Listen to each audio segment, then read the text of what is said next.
When you're on your own, nobody's coming. It's up to you, right? I ran across this thing called the tactical games. It looked like it challenged you and took you to a really tough place. Everybody has to be on their game on a daily basis to have both that equal mental and physical capability of successfully doing the job so we can go home.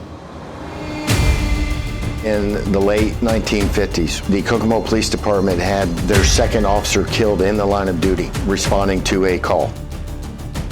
After that officer's death, the officers of this department had thought, man, if I could just shake his hand one more time, just one more time.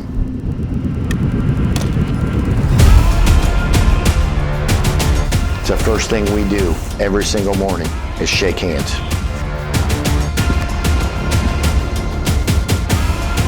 My sons are getting older. I want our training to reflect how safe our officers can be.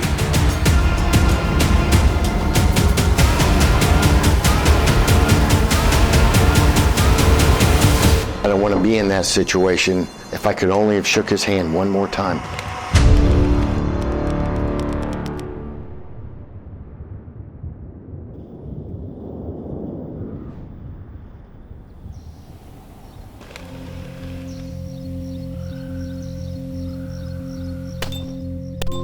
Nobody's self-made, not one person. Somebody along the way has fed you or helped you. You may have done a lot of work and something to be proud of, but nobody's self-made, truly. People can give you things, and it's up to you to make it grow, but we all have help, and I think it's important that we acknowledge that. That's always kept me humble. We are in central Indiana, about an hour north of Indianapolis. You know, I've grown up in this city. I went to Kokomo High School, graduated in 2001. Baseball was like one of my first loves. I played American Legion baseball, post 6, and my coach was in undercover narcotics. And so when we go on the road, I'd always ask him stories about it, and naturally I became super interested in it.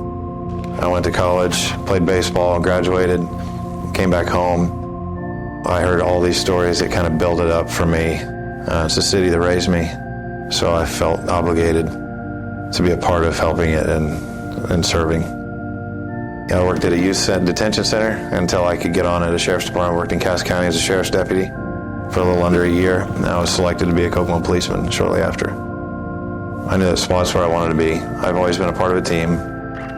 Growing up playing this team sport, you know, SWAT has been a really good thing for me. I didn't have really any brothers growing up. My dad was my best friend, and I've been able to go to a lot of places that I otherwise wouldn't have been able to go to. I've learned a ton of things. It helped me and my career path that I didn't know I was going to go down. So maybe a few years after being on SWAT, there was an opening in the narcotics unit. I put in a letter of interest for it, and I got selected, and I believe that was in 2013. That's what kind of kick-started everything with where I am today. Our narcotics unit was, running search warrants on their own when it didn't qualify for a full-blown call-out. So I was getting to do the things that I wanted to do.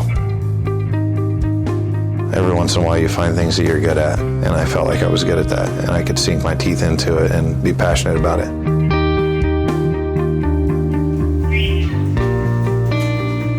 Zach, I've known him before I was a policeman. I think I met him when I was in my teens. Knew him from a mutual friend. I've always wanted to be a policeman. I think his interest with me a little bit was knowing that I came from a police background. At the time, I think he was transitioning from a sheriff's department to the Kokomo Police Department, so he was in the academy at the time. All of us hanging out and playing games. The friendship grew even stronger. He's always been a huge fan of mine, trying to promote me and grow me throughout the department. So I was a canine handler, and then he was in the drug task force. And at that time, the canine unit was associated with the drug task force. So we would go out and make their stops, their initial investigations, and then we would come back and usually do a search warrant with them, and then they would take over the crime scene aspect of the search warrants. This last year, our SWAT commander, who was a good one, he retired. He was in this position that ran the training for the department, and I was selected to come and fill his shoes. He is a huge leader on our SWAT team. He's the one that's always talking, looking for better ways to make us, not better, but safer to each other. I want our training to reflect how safe our officers can be. You always have to be ready. Hope isn't a good plan. You want somebody to come and show up that looks like they've got it together, and they're going to help you.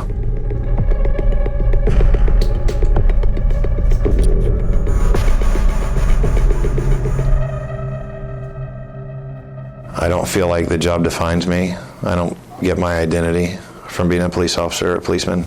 I enjoy it. It's an honorable profession, but I have a lot of other things going on, outside of here. So when I leave work, I'll take one hat off and put a baseball hat on. All three of my sons play baseball. I coached my oldest since he was 8 in travel baseball. Through coaching, I get to spend a lot of time with my sons. You get to be there when they win, and you're there when they lose.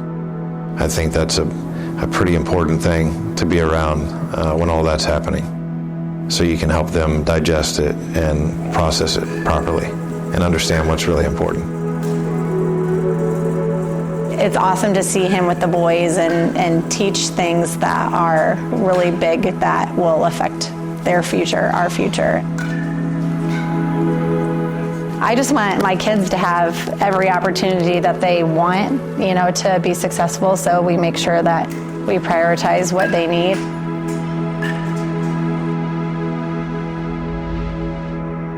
I lost something to compete at, which was baseball, which I loved. So I had a little bit of that missing inside of me. So I got involved in strongman. I had a really good coach for that, and I learned a lot of good things about foundational strength and how to move odd objects, which was awesome for what I do here. I got to travel a little bit with that. I went to Orlando, Florida, and competed in the Police, Military, and Fire Nationals. And CrossFit was kind of this thing that was being talked about around that time. Then our gym opened one. I would dabble in that on occasion. And around that same time, our team started raising money and competing in the Orlando International SWAT Challenge. So that's kind of what kick-started me shooting somewhat competitively. You're with your team. There's several events over 4 or 5 days. During the course of the years that we competed there, I ran across this thing called the tactical games. It was an individual thing. It looked like it challenged you and took you to a really tough place, maybe even failure. And that's kind of where I wanted to be. And I felt like it was a perfect fit. Sometimes it's hard competing with a team. Even though I love it, you don't want to let people down. So when you're on your own, nobody's coming. It's up to you, right?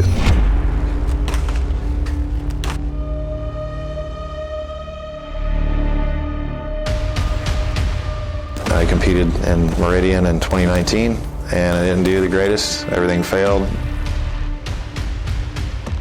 Prior to competing in the tactical games, I'm just an entry guy. I typically was assigned to breach. We never really shot past 100 yards. We had HK 416s, they were short barrel, it was heavy. I had a tool in my hand most of the time. I show up to the tactical games in Meridian, and one of the events we're shooting 250 yards, and I'm like, okay. I only probably got a couple of hits, and I was really excited about those. And then I had some guy named Jared Halbert on the picnic table next to me, playing music on his plate. I realized after that weekend that I didn't know things that I thought I knew, and I learned how much I didn't know. I started my journey with seeking better information from people that are qualified to teach me. Just perfect timing for us and where the department was and wanting us to try new things. It actually works into our job and what we do as a profession.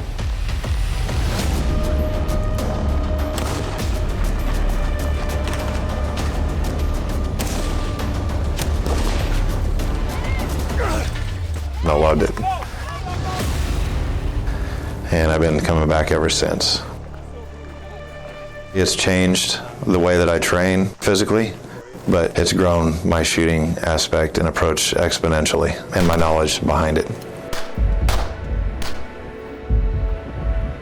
We end up connecting back because of the CrossFit aspect. I think he actually seen me where it was more structured, class-oriented.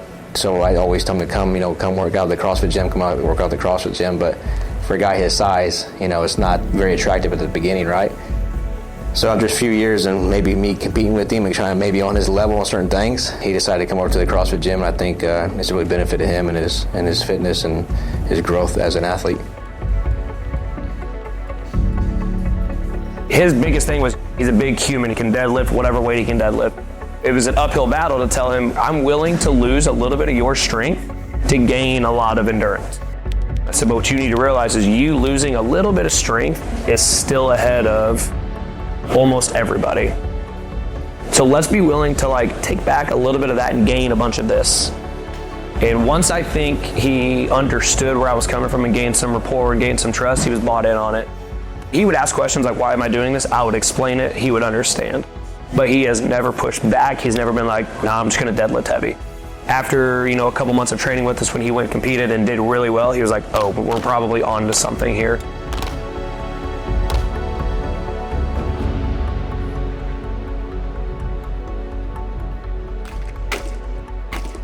He has been such a valuable role model for the other officers when it comes to physical fitness, being prepared for duty, being prepared for action. The coolest part about Zach is he probably knows deep down that he's one of the strongest guys we've got here, but he gets just as excited for everybody else in the class and wants zero spotlight on him. I think once he realized he needed functional fitness, because that's what he does in the tactical games, we're just not shooting. I think when Zach is trying to bring the department in, what they're trying to get them to realize is we need to be strong, we need to move large loads, we need to move them quickly, we need to be able to do anything and everything. So while they may not find themselves doing ring muscle-ups out, on the streets, we try to tell them, get your mind out of the gym and understand there may be a day where you have to climb up and over a fixed object. And how do we get better at that? We get better at that by practicing these things. He sees that turnover, so I think he wants to try to push that onto his guys. And if it's worked for Zach, it's probably easy for him to be like, hey, this is what it's done for me. I want the department to kind of all be molded into a similar shape from a fitness standpoint. Their responsibility is to keep our community safe. And if they're not able to because of their fitness abilities, that's a tough pill to swallow. So I think he's taken that to heart.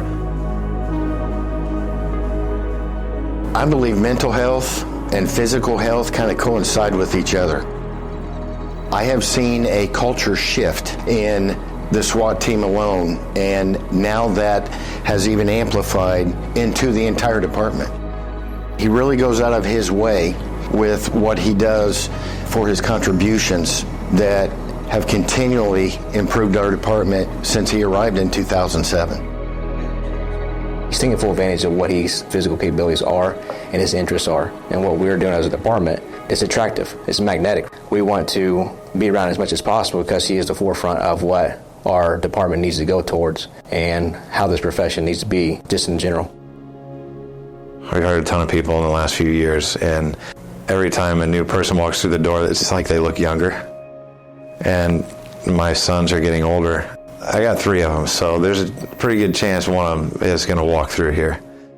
And I feel like, me along with the rest of the division, the guys that are in this division have a really good opportunity to make this place awesome for them, to give them the best, each of these people that walk through the door, the best training, make them the most able-bodied officers that they show up at your door, in the worst time. I'm in a great position to be able to give our guys and possibly my sons the best opportunity to be a good public servant and to win.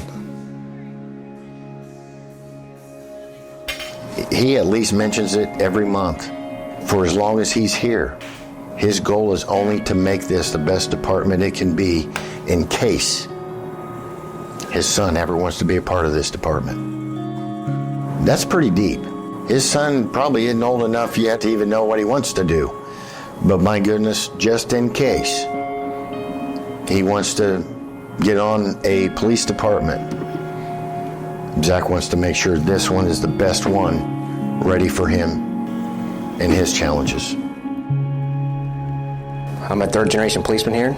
As a little kid, I think this office, my dad had it. I remember being here as a little kid, coming up here, touching everything, pulling every drawer open.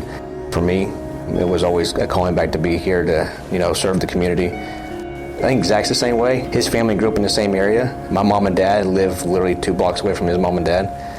Having the same aspirations of wanting to do good here, want to put back in the same community we grew up in a department.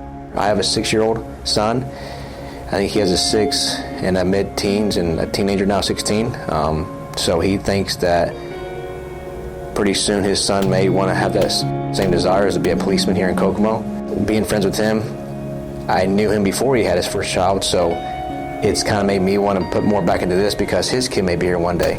Try to make this place, this profession, the outlook on the community, look towards us the best way possible. While I'm here, try to make it the best it can be and leave something better, just like my family did for me.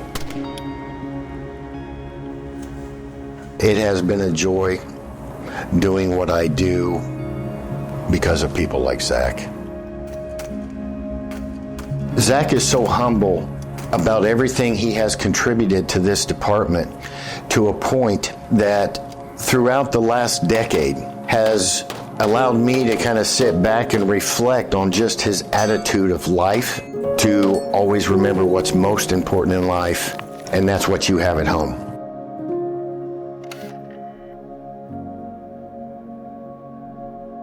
I've been very fortunate that a lot of people have invested in me.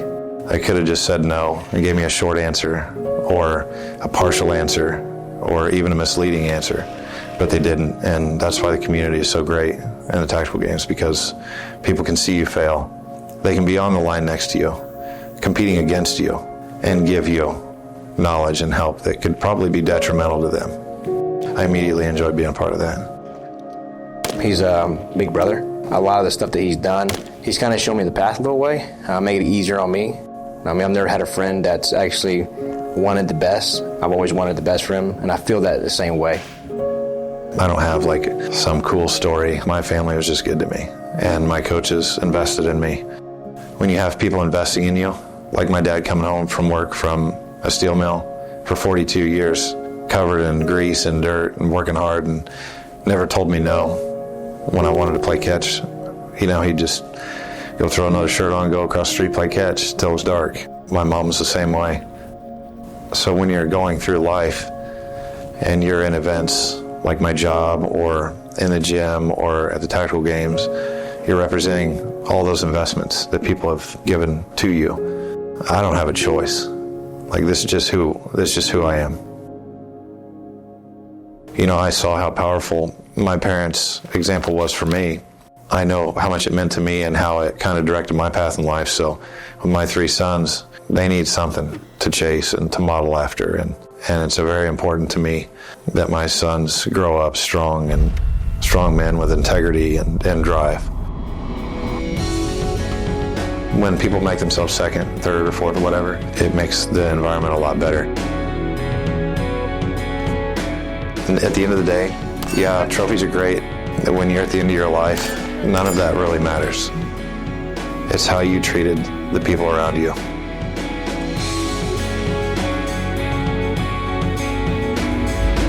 Nobody's self-made. People can give you things, and it's up to you to make it grow. But we all have help.